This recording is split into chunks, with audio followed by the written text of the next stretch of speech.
함께 나눌 말씀은 요한복음 17장 6절에서 19절 말씀을 우리 저와 성도님들이 한 절 한 절 교독하도록 하겠습니다. 세상 중에서 내게 주신 사람들에게 내가 아버지의 이름을 나타내었나이다. 그들은 아버지의 것이었는데 내게 주셨으며 그들은 아버지의 말씀을 지키었나이다. 지금 그들은 아버지께서 내게 주신 것이 다 아버지로부터 온 것인 줄 알았나이다. 나는 아버지께서 내게 주신 말씀들을 그들에게 주었사오며 그들은 이것을 받고 내가 아버지께로부터 나온 줄을 참으로 아오며 아버지께서 나를 보내신 줄도 믿었사옵나이다. 내가 그들을 위하여 비옵나니 내가 비옵는 것은 세상을 위함이 아니요 내게 주신 자들을 위함이니이다. 그들은 아버지의 것이로소이다.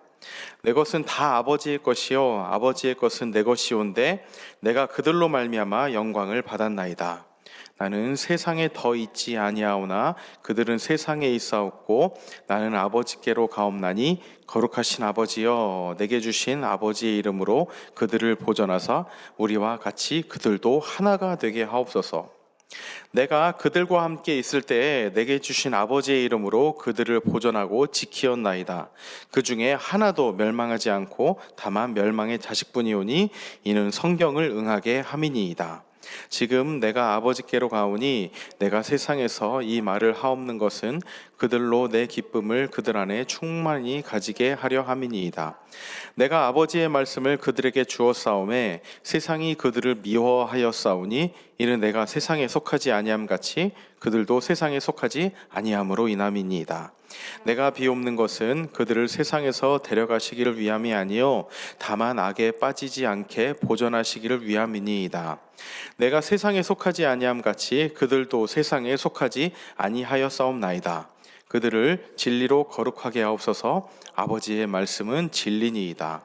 아버지께서 나를 세상에 보내신 것 같이 나도 그들을 세상에 보내었고 또 그들을 위하여 내가 나를 거룩하게 하오니 이는 그들로 진리로 거룩함을 얻게 하려 함이니이다. 오늘 본문은 13장부터 계속 이어지고 있는 장면입니다. 이제 예수님께서는 마지막을 준비하시며 제자들과 시간을 보내고 계십니다. 제자들 한 사람 한 사람의 발을 씻겨주시고 새로운 계명에 대해서 성령에 대해서 하나님 아버지에 대해서 하나하나 세세하게 알려주십니다. 그리고 자신을 배반할 사람이 있다는 것도 말씀을 하십니다. 그리고 나서 17장부터는 예수님께서 기도를 하십니다. 어제 본문 말씀에서는 예수님께서 예수님 자신을 위해 특히 영광을 받을 수 있도록 해달라고 기도를 하셨습니다. 그렇게 예수님 자신을 위해 한 가지, 그 영광을 받도록 한 가지를 구하고 나서 이제 자신의 제자들을 위해서 여러 가지를 구하고 계십니다. 그 내용이 오늘 본문 말씀입니다. 예수님께서는 제자들을 위해 어떤 구체적인 내용을 기도하기에 앞서서 자신과 함께 했던 제자들이 어떠한 존재인지에 대해서 말씀을 하십니다. 그 제일 첫 번째 내용이 6절 말씀 앞부분입니다. 6절 앞부분을 제가 다시 한번 읽도록 하겠습니다. 세상 중에서 내게 주신 사람들에게 내가 아버지의 이름을 나타내었나이다. 세상 중에서 내게 주신 사람들, 세상 중에서 내게 주신 사람들. 그 마치 우리 어린아이들이 부르는 노래 있죠. 60억 지구에서 널 만난 건 럭키야 하는 것처럼 그 사랑 고백의 심정이셨을까요? 예수님께서는 제자들을 향해 넓고 광대한 이 세상 가운데 자신에게 주신 사람들이라고 표현을 하고 계십니다. 그런 제자들을 향해 기도하시는 내용이 9절 말씀입니다. 내가 그들을 위하여 비옵나니 내가 비옵는 것은 세상을 위함이 아니요 내게 주신 자들을 위함이니이다. 어떻게 보면 참 의아한 내용입니다. 내가 비옵는 것은 세상을 위함이 아니요 내게 주신 자들을 위함이니이다. 굳이 예수님께서 이 기도가 세상을 위하는 기도가 아니라 세상을 위함이 아니라 제자들을 위함이다라고 강조하고 표현을 하고 계십니다. 세상을 위한 기도가 아니라는 표현은 어떤 의미일까요? 우리는 예수님을 믿는 사람으로서 이 세상에서 어떻게 살아가야 할지를 고민하고 있습니다. 물론 이러한 태도는 우리의 중요한 삶의 자세입니다. 그렇지만 더 중요한 것이 있는데, 그것은 이 세상이 어떻게 돌아가고 그 가운데 너희가 무엇을 해서 어떻게 세상이 바뀔지에 대한 고민보다 더 앞서 더 중요하게 고민해야 될 것이 있다면, 그것은 바로 너희들 자신이 어디서 왔고 어디에 있으며 어디로 가는지에 대해서 정확히 알아야 한다라는 말씀을 하고 계신 것입니다. 그런 의미에서 보자면 처음에 말씀드렸던 6절에 세상 중에서 내게 주신 사람들, 이 의미는 단순히 사랑 고백하듯이 상대방에 대한 감동적인 표현을 하는 것이 아니라 제자들의 자리, 제자들의 현 위치를 나타내주는 표현인 것입니다. 제자들의 자리가 어디입니까? 6절 말씀을 다시 읽어보겠습니다. 세상 중에서 내게 주신 사람들에게 내가 아버지의 이름을 나타내었나이다. 그들은 아버지의 것이었는데 내게 주셨으며 그들은 아버지의 말씀을 지키었나이다. 제자들의 자리, 제자들의 위치는 예수님과 함께 있는 것입니다. 내게 주셨으며, 이런 말씀 가운데 예수님과 함께 있는 것 그 자체가 제자들의 자리입니다. 세상이 아니라 세상 중에 구별되어서 예수님과 함께 있는 그것이 제자들의 자리입니다. 제자들은 어디서 왔습니까? 6절 말씀 중간에 그들은 아버지의 것이었는데, 하나님의 것이었는데 하나님께로부터 온 존재가 제자들이 어디서 왔는지를 나타내고 있는 것입니다. 그리고 어디로 가고 있습니까? 아버지의 말씀을 지키었나이다. 아버지의 말씀을 지키며 한 걸음 한 걸음 나아가는 것이 제자들이 가고 있는 방향입니다. 10절 말씀입니다. 내 것은 다 아버지의 것이요 아버지의 것은 내 것이온데 내가 그들로 말미암아 영광을 받았나이다. 세상이 아니라 제자들 그 자체, 그 존재를 위해 기도하신 예수님께서는 그들 때문에 영광을 받았다고 말씀을 하십니다. 영광이 무슨 뜻일까요? 저는 아닙니다. 하나님이십니다. 저에 의해서 저의 삶이 결정되지 않습니다. 하나님이 모든 것입니다. 하나님은 하나님이시고 저는 그 앞에 선 죄인입니다. 이것이 영광이며 이것을 고백하는 것이 바로 영광의 기쁨에 참여하는 것입니다. 지금 예수님께서는 제자들이 하나님의 것, 예수님의 것, 그 사실만으로 영광을 받고 계시다고 하십니다. 사실 지금 제자들의 모습은 어떻습니까? 같이 기도하자 말씀하시면 그 잠깐의 시간도 깨어있지 못하고 기도하지 못하고 내가 더 예수님 더 가까이에서 높은 자리에 오를 것이라고 다투는 그런 모습을 보이는 제자들 아닙니까? 연약하고 쓰러지는 나약한 저희의 모습과 별반 다르지 않는 모습이 제자들의 모습이 아닙니까? 그런데 그런 제자들임에도 불구하고 예수님께서는 그 제자들로 말미암아 영광을 받았다고 기도를 드리고 있습니다.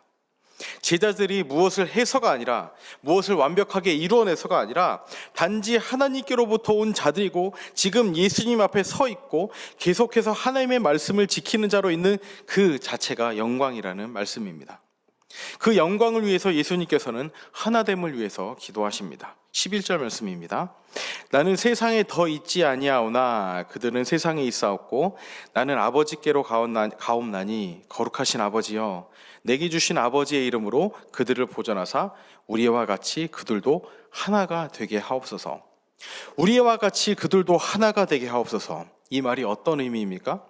마치 삼총사에서 우리는 하나라고 외치는 그 구호와 같이 운동선수들이 한 팀임을 강조하기 외치는 그런 구호와 같은 것이 아닙니다.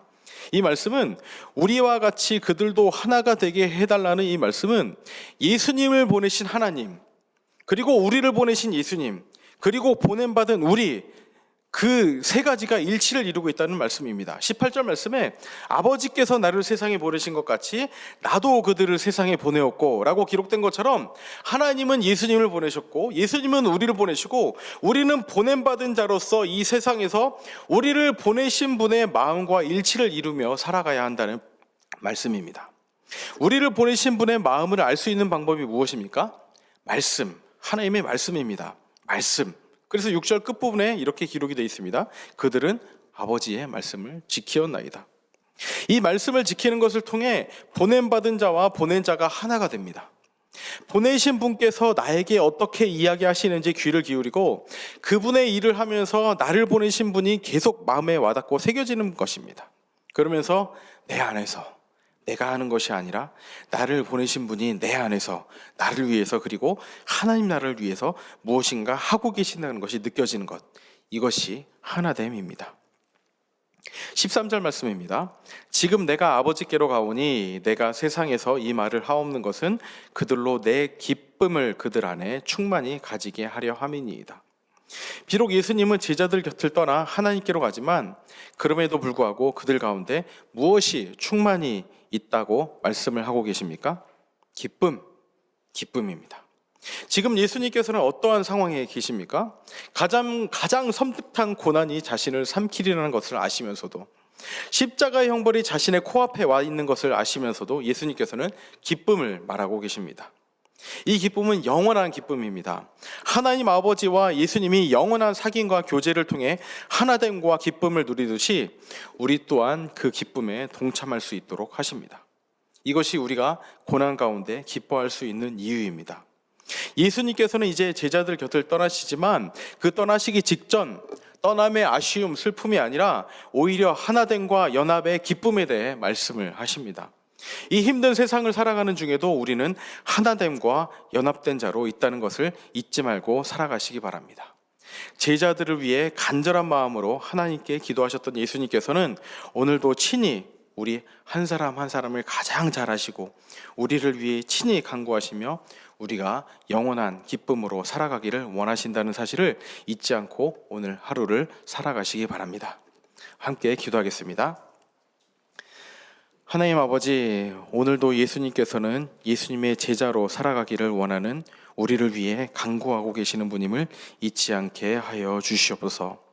고난 중에서도 기쁨을 누릴 수 있는 이유는 지금 우리가 하나님께로 보냄받은 자로서 그분의 뜻을 위해 살아가고 있기 때문임을 확신합니다. 오늘 하루의 삶도 우리를 지켜 보호하여 주시고 하나님의 기쁨이 충만한 하루를 살게 하여 주시옵소서. 감사드리며 우리의 삶의 주관자 되신 예수님의 이름으로 기도합니다. 아멘.